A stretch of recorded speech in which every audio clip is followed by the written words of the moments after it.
In Bangladesh, a massive fire was reported this morning. It has gutted one of the biggest markets in Dhaka. It houses thousands of shops. It is known for its affordable clothes. The cause of the fire is still not clear, but there's enough history to point at what could have happened. Bangladesh is no stranger to fires. Last month, a fire in their biggest refugee camp left thousands without shelter. It's the same story that keeps repeating itself: non-enforcement of rules and brazen administrative oversight. It keeps burning Bangladesh. Here's a report. Dhaka woke up to these images today, an apocalyptic fire, and these are aerial shots.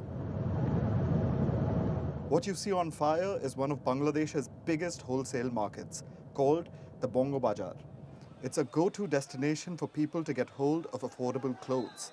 The market houses more than 3,000 shops, most of which are made of inflammable materials. The fire was so widespread that the armed forces had to be called in.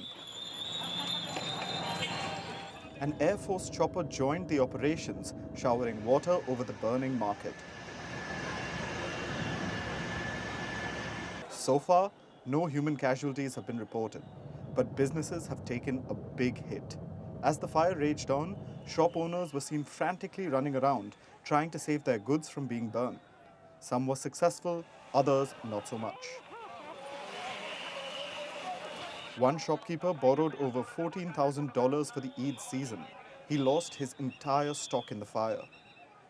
Most shops in Bangabazar are made of tin and wood. Both are highly flammable materials. The fire broke out at about 6 a.m. Close to 50 firefighting units were deployed. But the blaze was so powerful that these units faced water shortages. Bangladesh has made a name for itself globally as a textile manufacturing hub. Global brands get their clothes manufactured in Bangladesh because the country has cheap labor. Several textile factories still have substandard working conditions.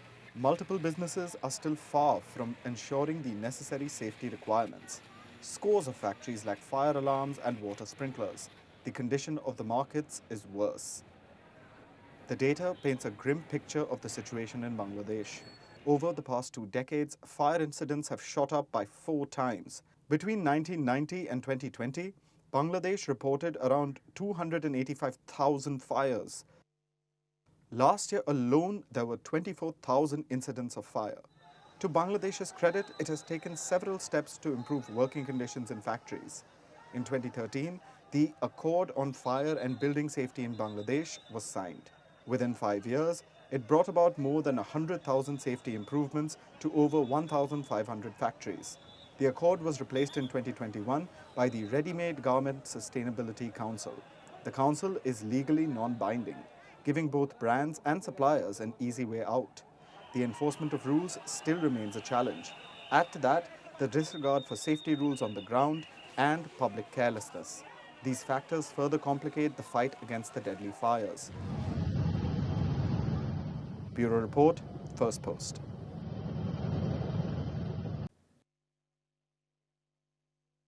What does a country need the most?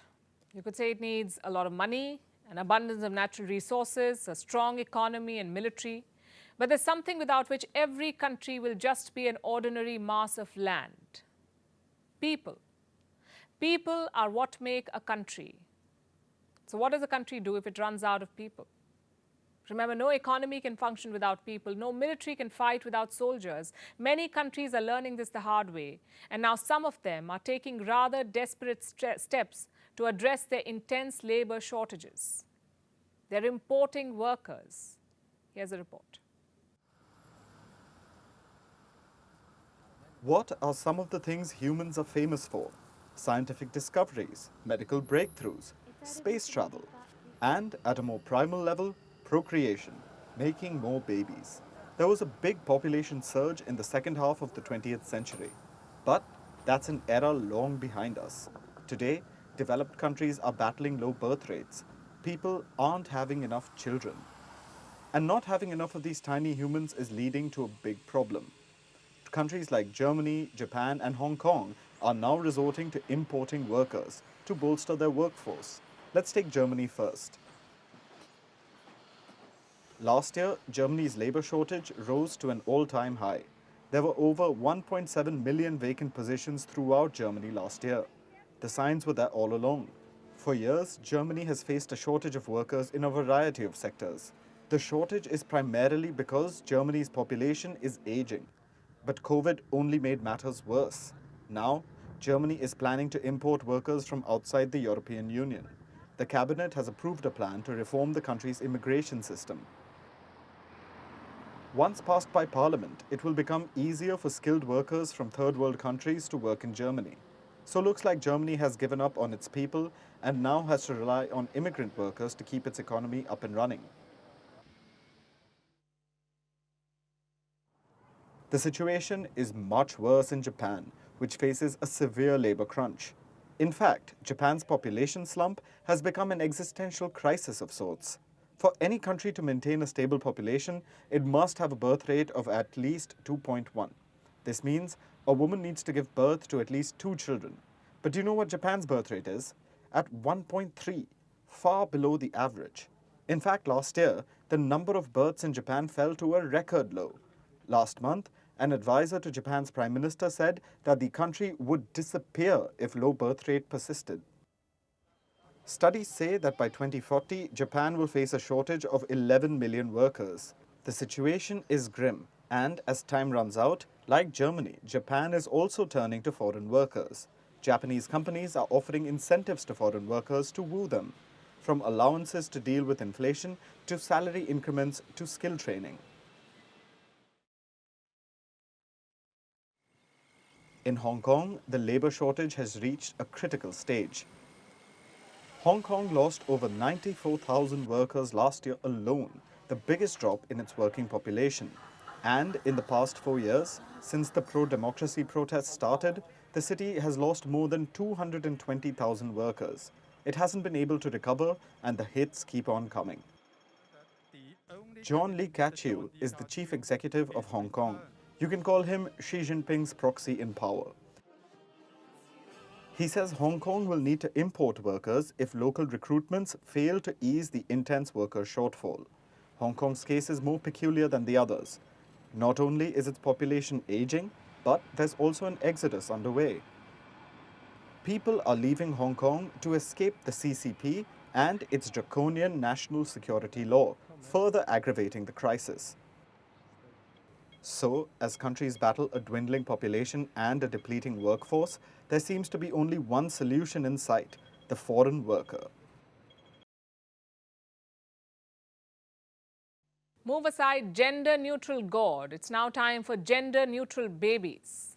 Raising babies is so passé that some parents are now raising theybies, meaning they're raising children without gender designation. It's a portmanteau or blend of the neutral pronoun they and the word babies.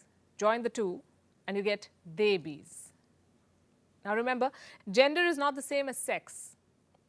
Someone's gender need not be defined by their biological sex. So some parents are using gender-neutral pronouns for their children, like they, them, and their, instead of pronouns like he, she, him, and her, based on their anatomy. They simply see their children as kids, not boys or girls, and they're giving the children the freedom to choose their own labels. It may seem a bit extreme, this style of parenting, and yet many justify it. They say the queer community faces threats across the world. As of today, 64 countries have criminalized homosexuality. At least half of them are in Africa. Uganda is the most recent example. And we say it's another extreme. But do parents want to fight the society one baby at a time? Could they be doing more harm than good?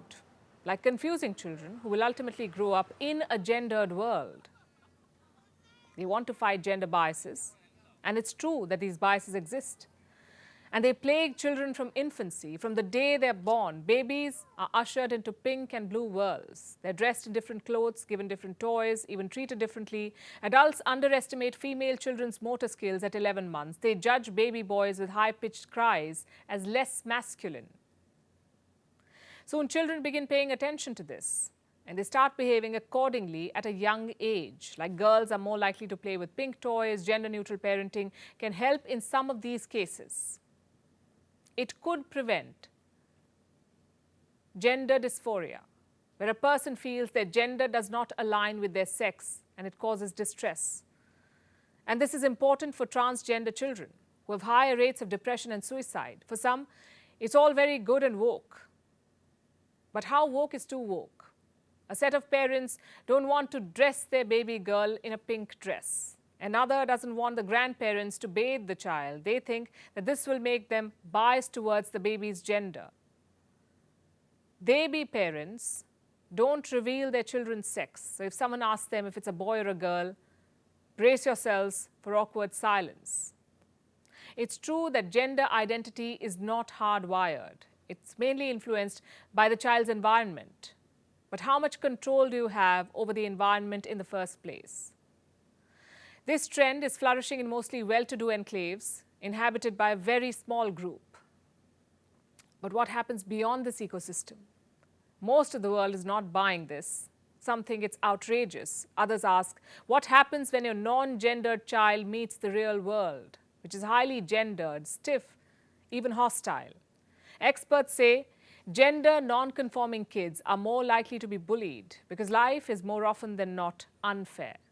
And without the requisite coping skills, how will a child navigate the politics of gender and identity?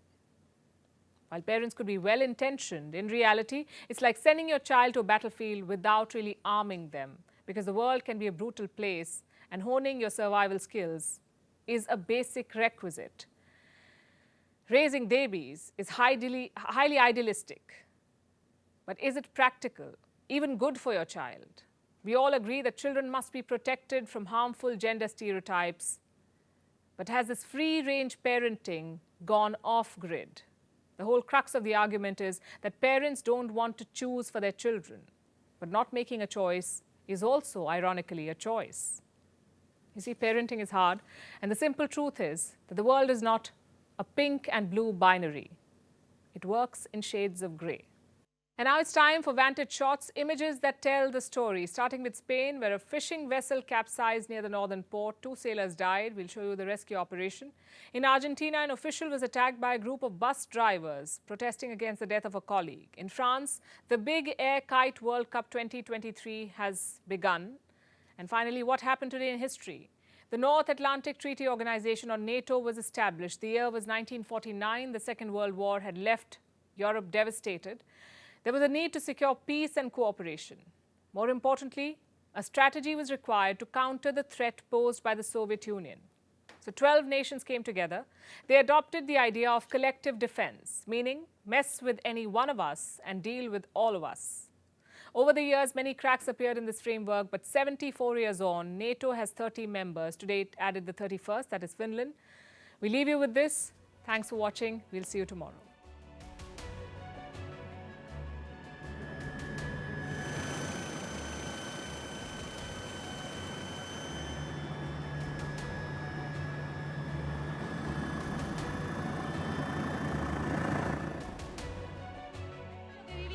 Cecilia, General Paz. Cuando evacuaron a Berni, sí, hice.